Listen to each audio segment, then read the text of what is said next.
क्या है बताओ? पेंसिल। पेंसिल है, वेरी गुड। किसकी पेंसिल है ये? पेंसिल। किसकी पेंसिल है ये? वन। नहीं, वन पेंसिल नहीं, किसकी पेंसिल है? ये पेंसिल। अच्छा पेंसिल, कौन से कलर, विच कलर? ब्लू। अच्छा ब्लू कलर। किसकी पेंसिल है ये? Blue colour. अच्छा ब्लू कलर। पेंसिल कौन ला के देता है? Blue colour. पेंसिल कौन ला के देता है? पेंसिल कौन ला के देता है? ये ब्लू पेंसिल कौन ला के देता है? पे पेंसिल कौन ला के देता है? ये हैंड वॉश कर लो अभी। हाँ इधर आ जाओ। डस्टबिन इधर, अच्छा गुड बॉय। हाँ डाल दो डस्टबिन में, गुड बॉय। ये कौन है? मम्मा ही। अच्छा मम्मा है, इधर आओ। मम्मा का नाम क्या है आपकी? मम्मी की। अच्छा मम्मी का नाम क्या है आपका? What is my name? मम्मा का नाम क्या What है? is mama's name? Mummy section. Mummy Saksan. Mummy Saxena. अच्छा पापा ने क्या पहना है बताओ मुझे? पापा ने क्या पहना है? ये क्या पहना है? श्या क्या पहना है? अच्छा इधर आ जाओ। अच्छा आप स्कूल जाते हो? स्कूल जाते हो नहीं जाते हो? स्कूल जाते हो नहीं जाते हो? इधर आ जाओ। तो 1-1.5 साल पे आपने डायग्नोस कर लिया, राइट? देखो आपने डायग्नोस अच्छा कर लिया, आपने थेरेपीज भी स्टार्ट कर ली, 9 महीने थेरेपीज भी कराए, पिछले 2 महीने से थेरेपीज कर रहा। पहला, शिवाय बैठता नहीं है, नंबर 1। वो कॉन्स्टेंटली मूव कर रहा है, मुझे सवाल पूछने के लिए हमेशा उसके पीछे पड़ना पड़ रहा है, नंबर 1। अटेंशन स्पैन बहुत कम है। दूसरा, आई कॉन्टैक्ट अभी भी कम है। मैं ये नहीं बोलूँगा 100% है, बट मैं ये नहीं बोलूँगा 0%। इसका आई कॉन्टैक्ट 20 to 60% के बीच में फ्लक्चुएट करता है। 2-5 सेकंड देखता है मेरी तरफ, फिर निकल जाता है। अटेंशन स्पैन कम होगा तो लिसनिंग कम होगा, लिसनिंग कम होगा तो अंडरस्टैंडिंग कम होगा। एग्जाम्पल, हम पेन के बारे में डिस्कस कर रहे थे। पेन के बारे में हमने इसने एक सवाल जवाब देने में मुझे 4-5 बार पूछना पड़ा, उसको ट्रैक पे आपको लाना पड़ा। ये क्या है? पेन है। उसको मतलब उसको पेन और पेंसिल का फ़र्क नहीं पता है, इसका मतलब ये हुआ। मैं उससे पूछ रहा हूँ ये किसकी पेन है, वो कलर बता रहा है। फिर तो उसने सिर्फ 2 सवाल के जवाब दिए, पेन या पेंसिल और कलर। उसने आगे पीछे और कोई जवाब नहीं दिया। ये किसकी पेन है, पेन से क्या करते हैं, पेन से किस पे लिखोगे। पेन से रिलेटेड सवाल हमारे कंटिन्यूस चलते रहेंगे। एग्जाम्पल, मैंने नाम पूछा, मम्मी का नाम, उसने मम्मी क्या बोला? मम्मा सक्सेना। मतलब उसको पूरा नाम नहीं पता। 3 साल के बच्चे को ऑलमोस्ट खुद का नाम पूरा पता चल जाता है। तो फिर से अटेंशन, लिसनिंग, अंडरस्टैंडिंग, कम्युनिकेशन, ये 4 प्रॉब्लम्स। कम्युनिकेशन मतलब क्या है? Series of question answers. Series of question answer मतलब मैं आपके बारे में सवाल पूछते जाऊंगा। अच्छा ये कौन है? मम्मा है। मम्मा का पहना है, मम्मा ने ड्रेस पहना है। कौन से कलर का ड्रेस पहना है? ये कलर का ड्रेस पहना है। मम्मा ने नीचे क्या पहना है? मम्मा ने नीचे सलवार पहनी है। मम्मा ने हाथ में क्या पहना है? मम्मा ने हाथ में ये डाला है। सिर में क्या लगाया? मम्मा ने हेयर बैंड लगाया है। हाथ में क्या डाली है? चूड़ी डाली है। मैं कंटिन्यूस सवाल चलाते रहूँगा। इसको बोलते हैं series of question answer. Series of question answer के लिए 2 चीज़ ज़रूरी है, अंडरस्टैंडिंग, लिसनिंग और पेशेंस। तीनों चीज़ें कम है, इसीलिए आपको लग रहा है कि बच्चे की स्पीच तो आ गई बट अटेंशन नहीं आया। अटेंशन ना आने के वजह से आपका आगे स्पीच अटक गया है। रीज़न है आपका ऑक्यूपेशन थेरेपी कम पड़ रहा है, सबसे पहला। दूसरी प्रॉब्लम ये भी आ रही है कि आप घर पे खुद कितना टाइम देते हो इसको? सर मैं मतलब एज अ वर्किंग जब से हूँ तो इसको मैं शाम से तो ये he is with 3 to 4 hours. 3 to 4 hours. अब राइट। और जब आप थेरेपीज करा रही थी तो आप कितना टाइम दे रही थी पर डे इसको आप? पर डे तो सर उस टाइम तो मैं मतलब 4 to 5 आवर्स तो इसको देती थी। तो मुझे होम असिस्टेंट्स मिलते थे। एग्जाम्पल? फॉर एग्जांपल जैसे इसकी एक्सरसाइजेज होती हैं, एग्जाम्पल कराना है हाथों पर, मतलब ये प्रेस होने चाहिए तो उसकी वॉकिंग कराना। एनिमल वॉक्स बोलते हैं एनिमल उसको। वॉक्स, यस। एनिमल बैरो वॉक्स, व्हील बैरो वॉक्स बोलते हैं। हाँ जी। और सैंड प्ले हो गया। सैंड प्ले हो गया। पिरामिड्स बनाने होते थे with the block classes, activities. Block activities. जब वो पिरामिड बनाता था आप क्या करती थी? मैं सिर्फ मतलब उसको ही देखती थी कि कितना सही बना रहा है, क्या कर रहा है, बट मैं उसको करेक्ट नहीं करती थी। Exactly. So this is called as intelligence testing.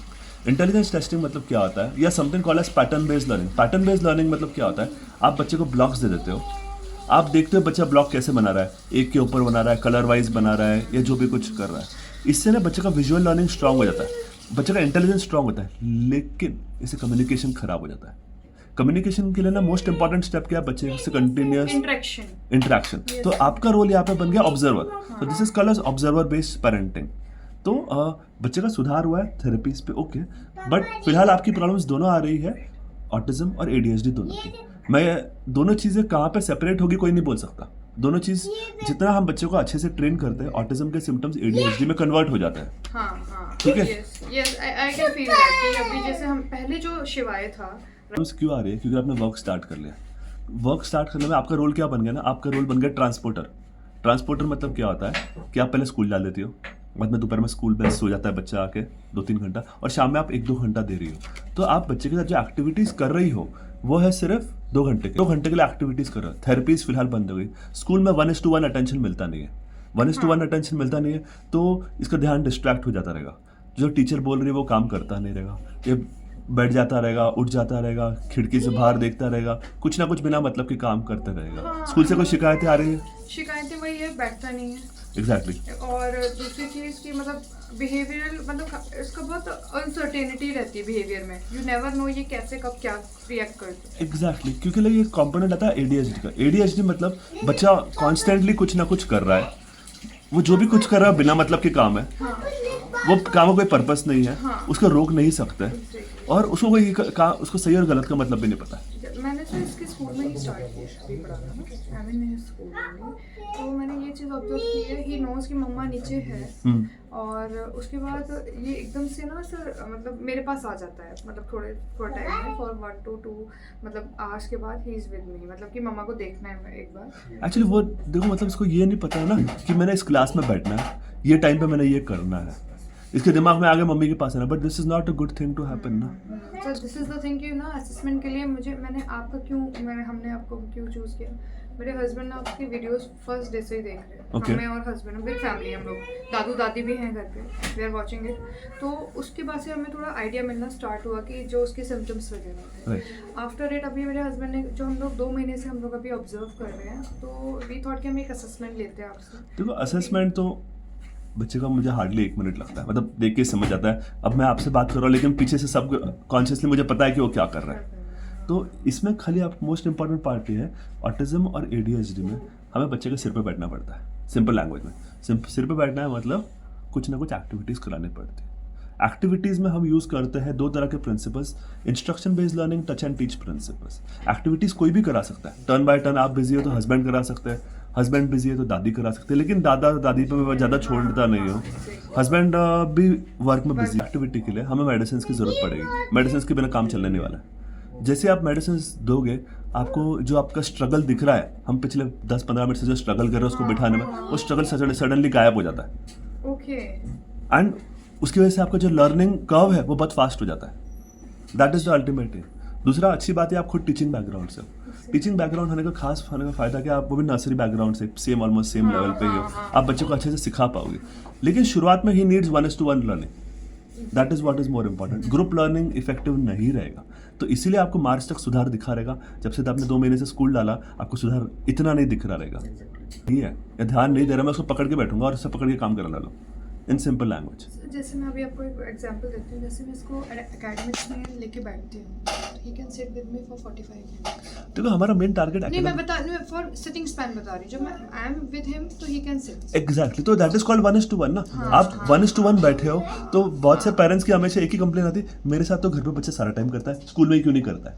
क्योंकि स्कूल में 20 बच्चे, 20 बच्चे में से अगर एक बच्चा नहीं कर रहा है, 19 बच्चे कर रहे, तो स्कूल वाले तो वही बोलेंगे ना, बाकी सारे बच्चे तो कर रहे हैं, हम क्या कर रहे हैं, हम तो पूरा ट्राई कर रहे हैं। स्कूल सिटिंग स्पैन तो है ही, पता है, he is quick learner, he can मतलब do the activity in seconds, जो बच्चों को मिनट्स लगते हैं। एग्जैक्टली, सो जो बच्चे एडीएचडी वाले रहते हैं उनका इंटेलिजेंस सुपर हाई रहता है, उनको खाली मेन काम आता है टिकाना।